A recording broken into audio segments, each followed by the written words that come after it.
10 पूरे वर्षों तक उसने खाने का एक भी कौर या पानी की एक बूंद नहीं छुआ। पानी के बजाय वह अपने दिन कुछ वास्तव में खतरनाक स्थानों पर कठिन प्रशिक्षण में बिताता था। जानबूझकर खुद को हर प्रकार की पीड़ा में डाल रहा था, क्योंकि वह दुनिया में देवता जैसा आदर्श बनने के मिशन पर था। यह सब 2500 साल पहले शुरू हुआ था। कोसला और मगध के राज्यों के बीच गंगा नदी और कपिलवस्तु नामक शहर को लेकर बड़ा संघर्ष हुआ। कपिलवस्तु में महल पर कोसला ने हमला किया और लोग युद्ध में फंसे हुए हर किसी को तकलीफ उठानी पड़ी। उन्होंने न केवल अपने परिवारों को खोया, बल्कि उन्होंने अपने घर भी खो दी। परिवार थे, लेकिन उन्हें भूख और नौकरियों की कमी से भी पीड़ित होना पड़ा। लोग केवल यह आशा कर सकते थे कि एक दिन कोई खास व्यक्ति पैदा होगा और उन्हें इस स्थिति से बाहर निकालने में मदद करेगा। एक दिन कपिलवस्तु के राजा का बेटा पैदा हुआ। जिस दिन प्रिंस सिद्धार्थ का जन्म हुआ, हवा में एक तीव्र आभा महसूस की जा सकती थी। सूरज पहले की तरह तेज चमका और लोगों ने महसूस किया कि वह देवताओं द्वारा आशीर्वादित थे। गांव वाले हैरान हैं और सभी जानवर इस खास घटना को देखने के लिए इकट्ठा होते हैं। गांव वाले शाक्य के वारिस के आगमन की खुशियां मनाते हैं और सभी राजा को बधाई देते हैं। माया अपने बेटे पर हो रही आशीर्वादों की बौछार से खुश है, लेकिन वह कमजोर महसूस करती है और बेहोश हो जाती है। राजा प्रजापति और उनके सैनिक जब खबर सुनते हैं कि रानी खतरे में है, तो वे शहर की ओर जल्दी से वापस लौटते हैं।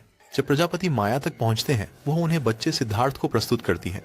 वो प्यार से बच्चे को पकड़ता है और माया कहती है कि वह उसे सिद्धार्थ नाम देना चाहती है, जिसका अर्थ है कोई जो अपने लक्ष्यों को प्राप्त करता है। लक्ष्य। प्रजापति को नाम बहुत पसंद आता है, लेकिन माया को दर्द महसूस होने लगता है तो चीजें डरावनी हो जाती हैं। वो बच्चे को पकड़ने की मांग करती है और प्रजापति सिद्धार्थ को उसे दे देती है।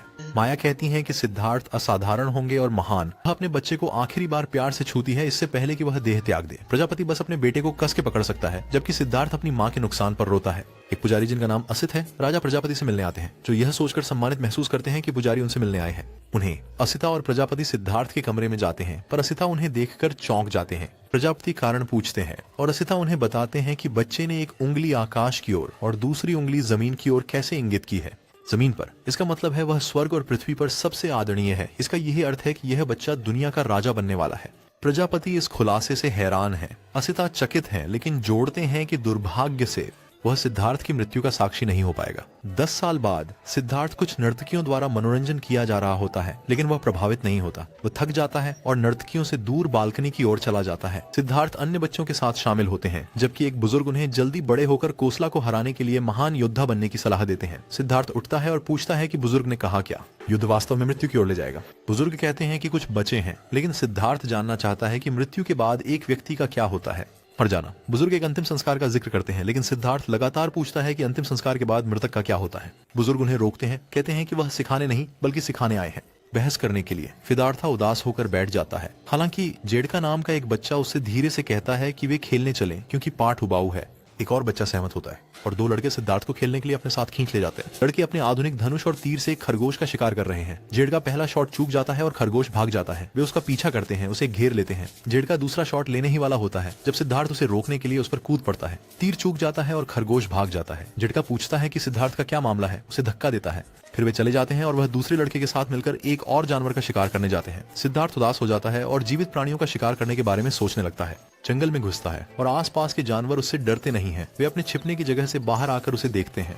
हालांकि ये क्षण भर के लिए ही होता है, क्योंकि जेडका दलदल में गिर जाता है और उठ नहीं पाता। निकल जाओ। वह डूब रहा है, मदद के लिए पुकार रहा है। सिद्धार्थ उसे सुनता है और मदद के लिए दौड़ता है। दूसरा बच्चा जेडका तक पहुंचने की कोशिश कर रहा है, जबकि सिद्धार्थ स्थिति देखकर मदद के लिए जाता है।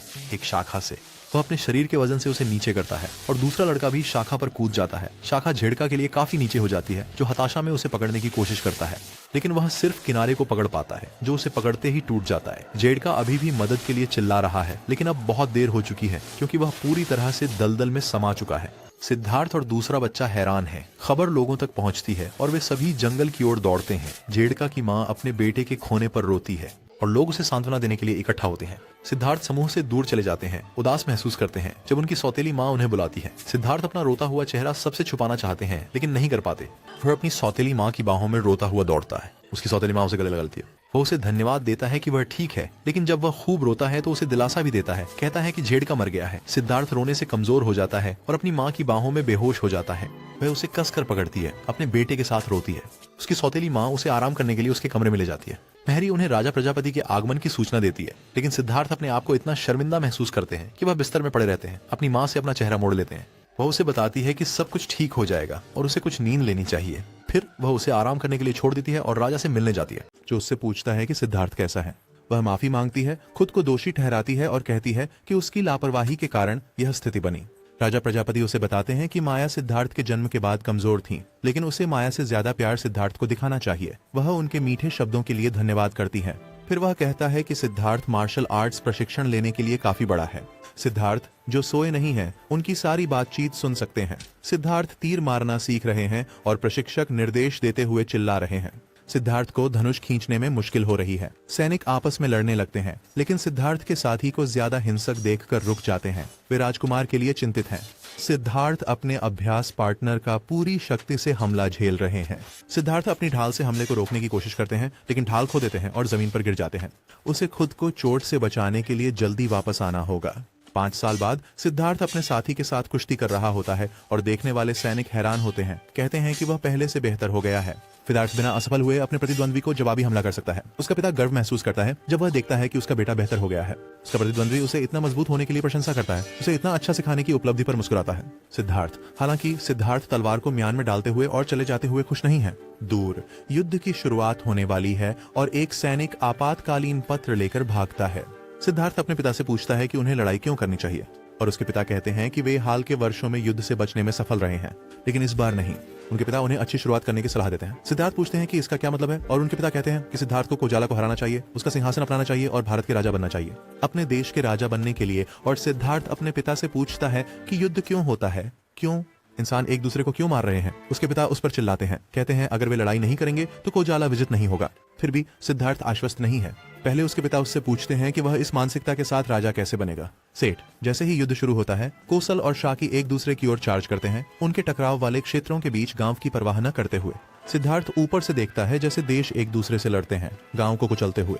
गांव शक्य खोजला की अग्रिम पंक्तियों पर तीर बरसाता है, उन्हें समाप्त कर देता है। हालांकि खोजला का युद्ध नायक आगे बढ़ता रहता है, अपने पुरुषों को पीछे आने के लिए उत्साहित करता है। सिद्धार्थ शवों के ढेर को देखकर बर्दाश्त नहीं कर पाते। वह अपने साथियों के साथ युद्ध क्षेत्र में आगे बढ़ते हैं। दोनों पक्ष अपनी पूरी ताकत से एक दूसरे पर हमला करते हैं।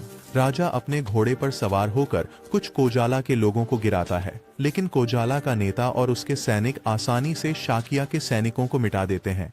सिद्धार्थ युद्ध के मैदान में घुसते हैं, उन्हें रुकने के लिए चिल्लाते हैं, लेकिन उनकी चीखें बहरे कानों पर पड़ती हैं। सैनिक सिद्धार्थ को कोजाला के सैनिकों ने घेर लिया, जिन्होंने उन्हें राजकुमार और कोजाला सेना के नेता के रूप में पहचाना। यहाँ खुद के लिए एक खिताब कमाने के लिए उसे मारने की इच्छा से आए। शकिया के सैनिक सिद्धार्थ की रक्षा करने की कोशिश करते हैं, पर वे आसानी से हार जाते हैं। खोजला का नेता चपरा सिद्धार्थ पर हमला करने की कोशिश करता है, लेकिन अचानक समय धीरे धीरे चलने लगता है।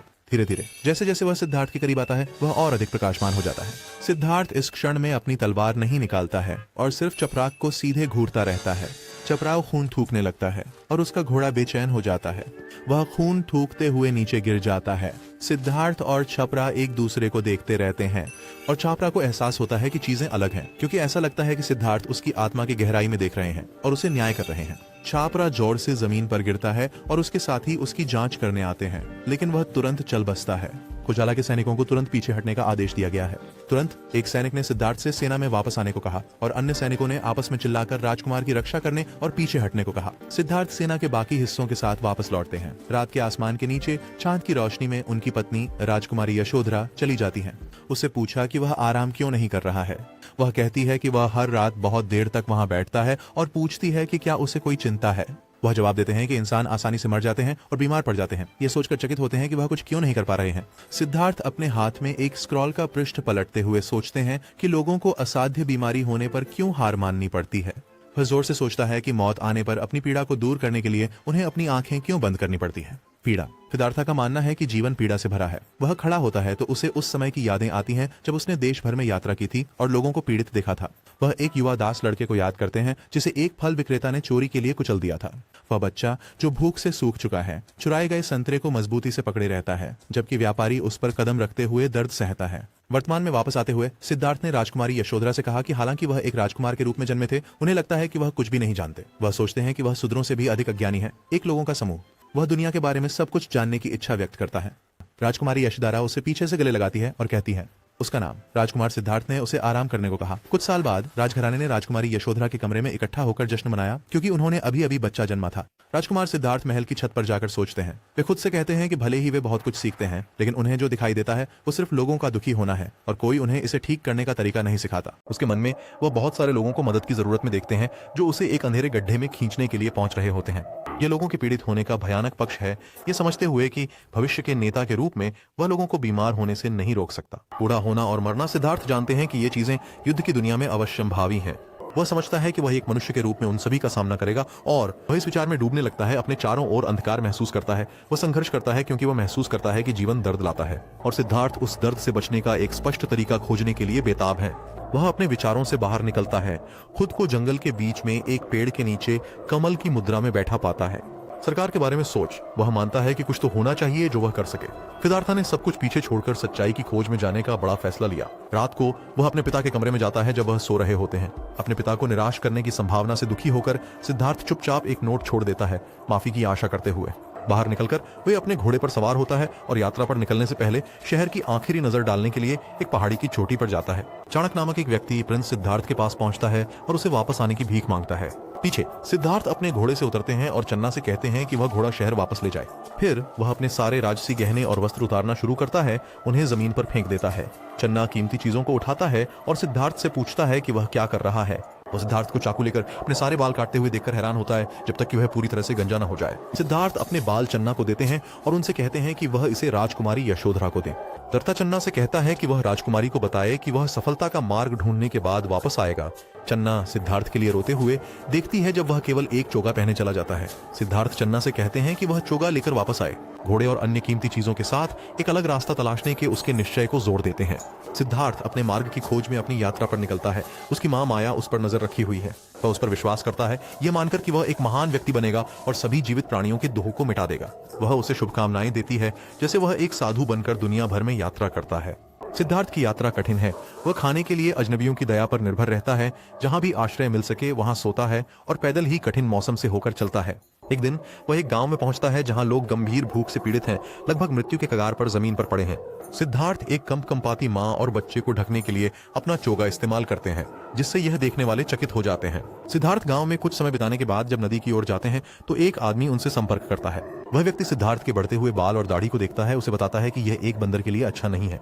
वह सिद्धार्थ के बाल और दाढ़ी छांटने में मदद के लिए उसे एक उस्तरा देता है और उसे अपने घर सफाई करने का निमंत्रण देता है। सिद्धार्थ सहमत होते हैं। उस व्यक्ति के घर पर वह सिद्धार्थ को एक चोगा देता है जिसे पहनने पर वह बहुत अच्छा दिखता है, ऐसा उसे बताता है। इसे घर में एक और साधु पानी का प्याला मांगता है और आदमी खुशी से जाता है इसे लाने। अपने घर में 2 साधुओं का होना उत्साहित करता है। सिद्धार्थ दूसरे साधु से अपना परिचय देते हैं, जो उनसे यह पूछकर चौंका देते हैं कि क्या वह शाक्य राजकुमार थे। चकित होकर सिद्धार्थ इसे पुष्टि करता है।